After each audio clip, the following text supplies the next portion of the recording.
ত্রয়োদশ জাতীয় সংসদ নির্বাচনকে সামনে রেখে প্রথম ধাপে ১২৫ আসনের প্রার্থী তালিকা ঘোষণা করেছে এনসিপি।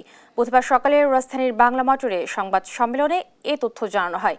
ঢাকা ১১ আসনে লড়বেন নাহিদ ইসলাম, রংপুর ৪ আসনে আখতার হোসেন, পঞ্চগড় ১ আসনে সার্জিস আলম, কুমিল্লা ৪ আসনে হাসনাত আবদুল্লাহ, ঢাকা ১৮ আসনে নাসিরউদ্দিন পাটোয়ারি, ঢাকা ৯ আসনে তসনিম জারা, ঢাকা ১৩ আসনে সামান্তা শারমিন, নরসিংদী ২ আসনে সারওয়াত তুষার, নোয়াখালী ৬ আসনে প্রতিদ্বন্দ্বিতা করবেন। কোনো প্রার্থী সিদ্ধান্ত না মানলে তার প্রার্থিতা বাতিল করা হবে বলেও জানানো হয়।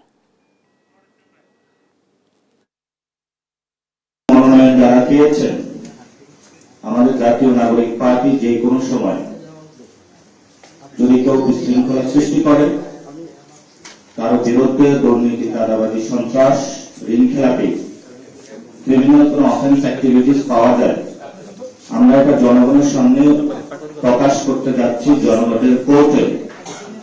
যদি কেউ আপনারা পেয়েছেন, সাথে সাথে আপনারা যদি আমাদেরকে জানান, আমরা তাদের প্রার্থীটা বাতিল করে দেব।